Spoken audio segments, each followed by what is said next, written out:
Welcome to Kelly Counts Macros podcast. I'm your host, Kelly Mosdy, and today I'm going to be giving you my top tips for staying on track while counting macros and enjoying wine, craft beers, and my favorite spiked seltzers.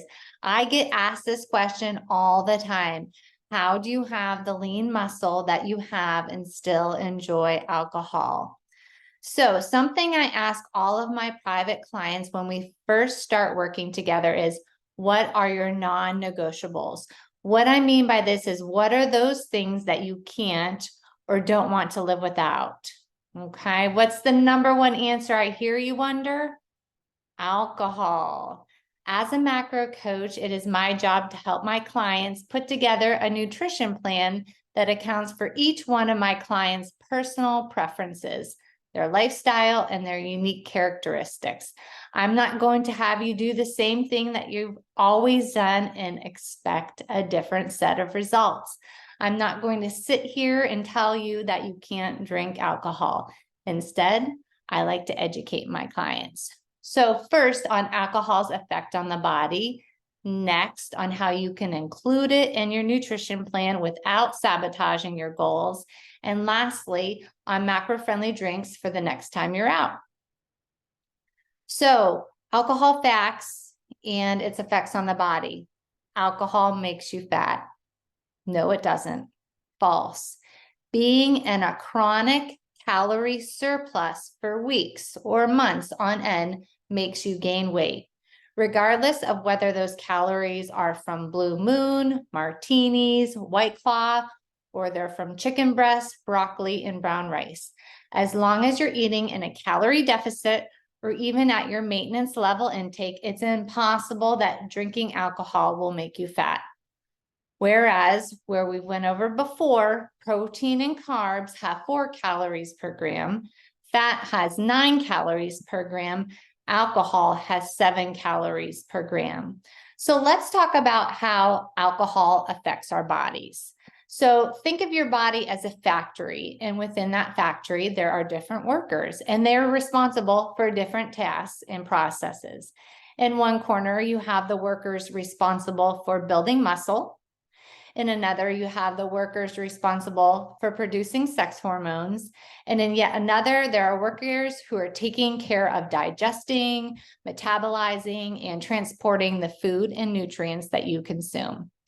So let's say it's Friday night and everyone is working hard within the factory. You go out to dinner with friends and order a tall Blue Moon. You down it within minutes. You instantly feel that release after a long, stressful work week. Alarms go off within the factory. A toxin has entered, and it's all hands on deck. The workers who are working on building the muscles abandon their duties and rush to the scene to help. Why would they care if they have big, strong muscles if these toxins are taking you out?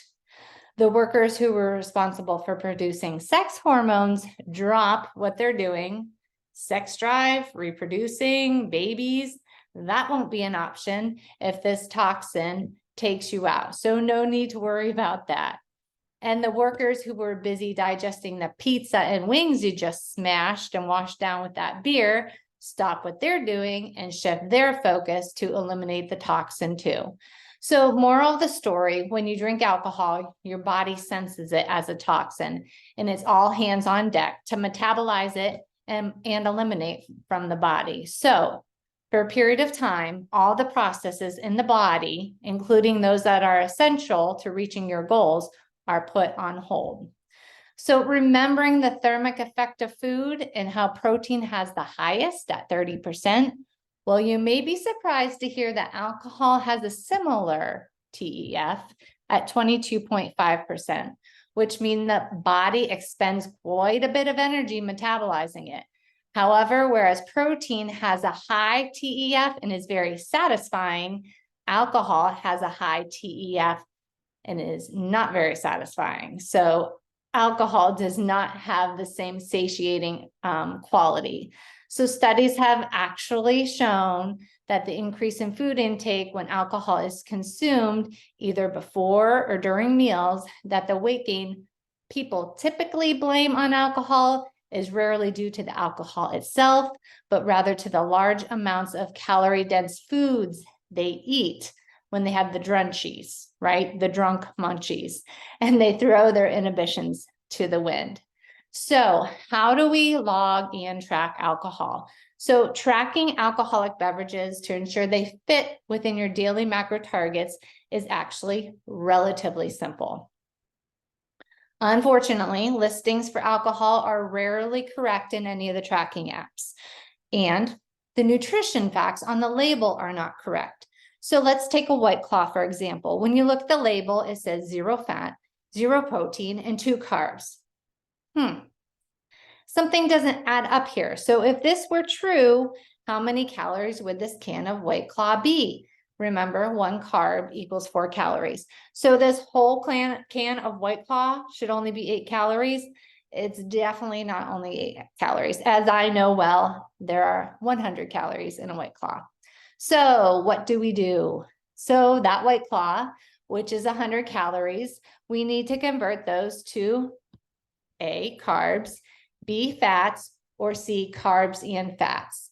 So A, carbs, that would be 25 carbs, or if we used it in our fats, that would be 11 fat, or perhaps we want to break it up and do 14 carbs and 5 fat. And I use My Macros Plus app, so you can create a custom entry for a White Claw in there, inputting those macros. You log it and you enjoy responsibly, of course. So you likely have a few questions. I get that. Why should I convert the alcohol calories to carbs, fats, or a combination of the two? Why isn't protein an option?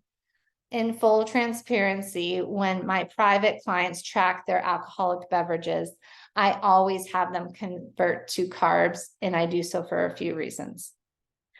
I am going to guess that out of the 3 macros, carbs are what you have the most of. This is absolutely the case with most, so you want to pull from the biggest pot. Second, as I covered before, fat and protein are essential macronutrients, while carbs are not.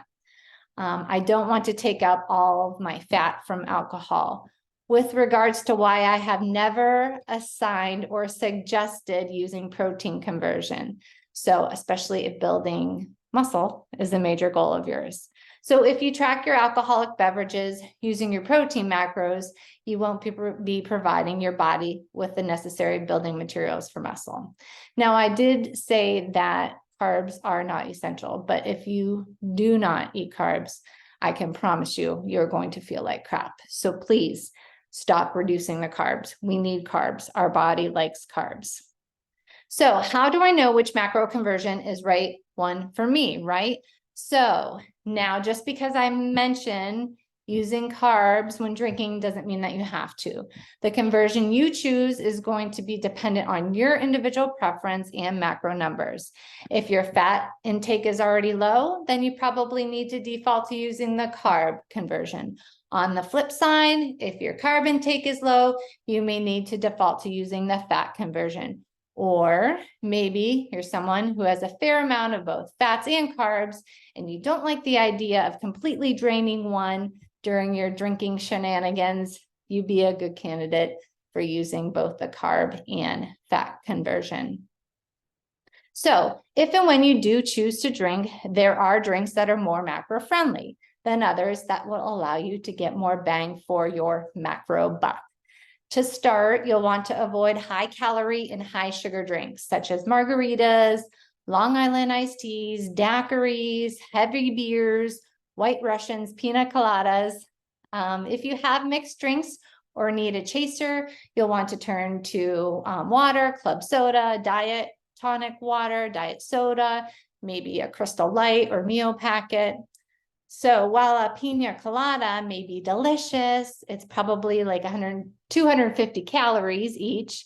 You may want to maybe you rather have multiple drinks, okay? So remembering one shot is 1.5 ounces, not 1 ounce, 1.5 ounces. So for example, one shot of Grey Goose is 98 calories. So that's very comparable to a seltzer or a light beer. May I also add, when you're out ordering a bottle or canned beverage that the bartender is not making or pouring, such as wine or tequila or vodka, a bottle or a can is much easier to track, less room for error, so much more accurate when tracking. So some tips when planning to drink alcohol. Tip number 1, pre-track your drinks. Decide before you go out what you're having and how many. Pre-track it, put it in your tracker. Stick to your plan. Number 2, stick to it. Once you decide, stick to it. Number 3, if you're at a restaurant, order bottled or canned. It's easier to track, and the bartender is not going to make it with a heavy pour. Number 4, I give this super secret hint to my clients. Wine drinkers, mix with Fresca. It makes the drink last longer. So that's tip number 4, mix that wine with some Fresca. Number 5, ask for water in a fancy glass, perhaps a wine glass when you order a glass of wine out. So you have the glass of wine, and you have the glass of water, and you can sip on the water as well. Number 6, drink bubblies. A lot of my private clients like to have a couple drinks, but then switch over to drinking bubblies. Sparkling water, something like that still feels fancy and fun. Okay, let's do a review. So doing the math when it comes to alcohol, alcohol has 7 calories per 1 gram. This is very dense, especially compared to the main macronutrients, right? Because 1 carb has 4 calories, 1 protein, 1 gram of protein has 4 calories, and 1 gram of fat has 9 calories. So to track alcohol, we will be putting these calories into the carbs or the fats. Never substitute alcohol for the protein, because that's just cheating. Important, if you're using a mix in your drink that has carbs or fats in it, track that first. Then with the calories left over from the alcohol, do the math. So to track as a carb, take the total amount of calories, like a White Claw, 100 calories, divide it by 4, it'd be 25, and put it into your carbs. If you want to track as a fat, take the total amount of calories in your alcoholic beverage and divide by 9. So 100 divided by 9 would be approximately 11 fat. Or split between the two, right? So that would be something that's 100 calories would be 14 grams of carbs and 5 grams of fat. So you would make a custom entry. I use my Macros Plus and enter it in for your drink of choice. I know that this will help so many of you that are sabotaging your goals on the weekend, that you eat healthy all week, and on the weekend, you just kind of blow it out of the water. So I encourage you to listen to the tips and tricks that I suggested today. So please join us at Kelly Counts Macros Community, my free Facebook community group, for more tips. You're always doing better than you think you are. And remember to keep it super simple. Kiss. Until next time.